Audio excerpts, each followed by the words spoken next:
Good on Renee for dealing with the pressure of a hometown crowd and paddling really well through the whole 500 there. Leading can to can is difficult, but he did a great job. Move on to the next event. It's the K4 Women 500 meters with China looked good in both heats yesterday. Great Britain, Jess, you might know something about them.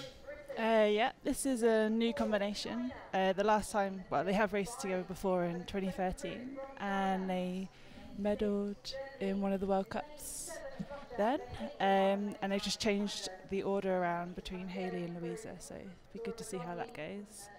We say the young Swedes, but they've been together now for the last 4 years. Linea Stencils, she's going in the K1 200 a little bit later in the activities, and she's stepping up. There's your great British team, as you mentioned. They've just changed the order a little bit around. Are you not wanting to be out there? I would like to race K4 sometime, but just for these World Cups, they're trying this combination. But the Chinese boats look really strong. And they're switching them around quite a lot. If you look at the Asian Games where they won in 2014, there's a couple of the athletes in it, but they're not in the same formation, same boats as this time. Okay. And they put I think they came 4th or 5th in Montemor-O-Velho, again with not the same combination. The German boat looks really strong as well. They put their 200-meter girl in the front, which is quite interesting. Francesca Weber and Connie Vasmuth and Tina Dietze, there's some world and Olympic champions in that crew, so certainly don't count them out. But the Russians, as always, look really, really strong with Yuliana. And yeah, there's some familiar names in that crew. But then lane 8, I wonder if there's something wrong with the blocks. Well, 3 false starts in a row, I'd be concerned that maybe they're not going down when the beeper goes. There's been a few challenges. I know Friday one of the pleasure boats chopped all the lines, which is a bit of a challenge.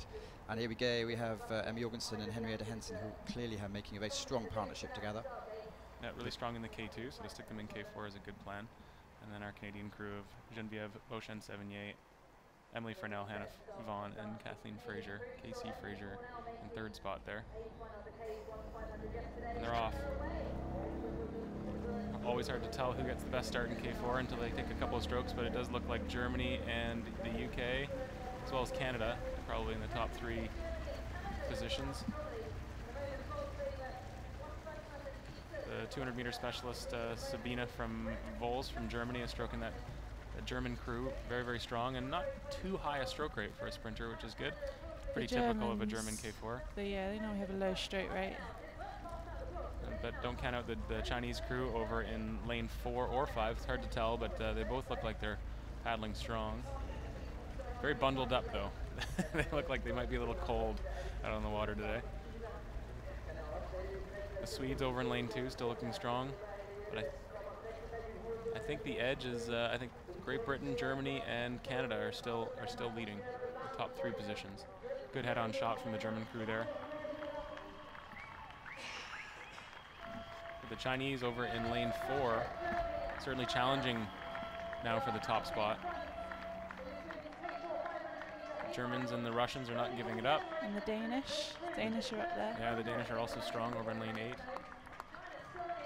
This is a close K4 race with China, Germany, and Russia leading the way in that order, I think. I think Russia might just have it.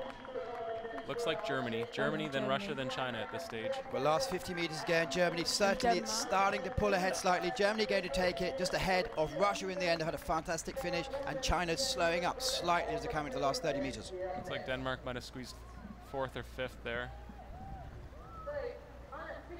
Very good result for a young Danish crew, with the exception of a veteran, Henrietta.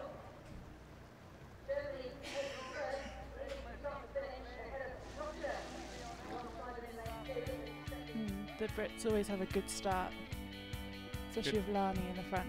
Good K2 200 combination in there. Yeah. Right? Yeah. It's a really close race for women's K4. You can see the German crew pretty stacked up, to be honest. This is probably their best combination, I'd say, with Olympic champions that go back as far as 2008 in that crew. So Connie Wasmuth, of course, in 2nd spot there, was Olympic champion in Beijing, and she was a late ad because she took over from somebody who was sick in Beijing, and then they managed to win despite that. So a lot of experience in that crew. And Tina and Francesca were delighted to be back together again in the K2 500. They look spent. K4 500 was always the most difficult event. I'm glad that we don't race it anymore as men. Okay, well, the unofficial results are giving Germany gold, Russia silver, and China very deserved, because they gutted it out most of the race, a bronze medal out. Hometown crew fourth from Denmark. It's a strong finish, just ahead of the second Chinese crew. And Great Britain, Sweden, Canada